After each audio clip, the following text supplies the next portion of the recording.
আসসালামু আলাইকুম প্রিয় দর্শক বন্ধুরা। আজকের এই পর্বে আমরা ইউটিউব সেরা মিস্টার বিস্ট সম্পর্কে জানব। একটি ছোট শহরের সাধারণ পরিবারের ছেলে জিমি ডোনাল্ডসন, যাকে আজ পুরো বিশ্ব চেনে মিস্টার বিস্ট নামে। ছোটবেলায় তার জীবন ছিল একেবারেই সাধারণ। সে গ্রিনভিল, নর্থ ক্যারোলাইনা শহরে বড় হয়েছে। ছোট থেকেই তার ছিল ভিন্ন ধরনের কৌতূহল, বিশেষ করে ইন্টারনেট আর ইউটিউব নিয়ে। যখন অন্য বাচ্চারা খেলাধুলা করত, তখন জিমি ইউটিউব ভিডিও দেখত এবং বিশ্লেষণ করত কেন কোনো ভিডিও ভাইরাল হয়, কি করলে মানুষ বেশি পছন্দ করে। মাত্র ১৩ বছর বয়সে সে নিজের ইউটিউব চ্যানেল শুরু করে। প্রথম দিকে সে গেমিং ভিডিও, র্যান্ডম কন্টেন্ট এবং বিভিন্ন এক্সপেরিমেন্ট ভিডিও বানাত।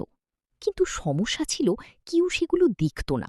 তার ভিডিওতে খুব কম ভিউ আসত, কখনো ১০০-এরও নিচে। অনেকেই তাকে নিরুৎসাহিত করেছিল, কিন্তু সে হাল ছাড়েনি। বরং সে আরও বেশি সময় দিতে শুরু করে। দিনে ৮-১০ ঘণ্টা পর্যন্ত ইউটিউব নিয়ে কাজ করত। সে বুঝতে পারে সফল হতে হলে আলাদা কিছু করতে হবে।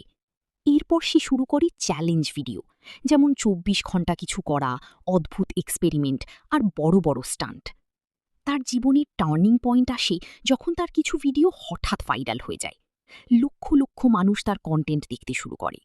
এরপর সে আরও বড় আইডিয়া নিয়ে কাজ শুরু করে। বিশাল পরিমাণ টাকা দান করা, অপরিচিত মানুষকে সাহায্য করা এবং এমন কন্টেন্ট তৈরি করা যা আগে কেউ করেনি।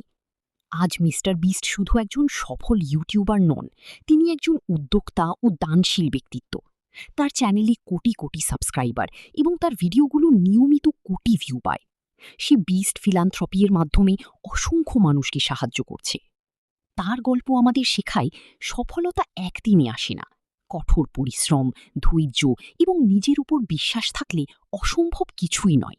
জিরো থেকে হিরো। মিস্টার বিস্ট সত্যিই তার জীবনের মাধ্যমে এই কথাটিকে প্রমাণ করেছেন।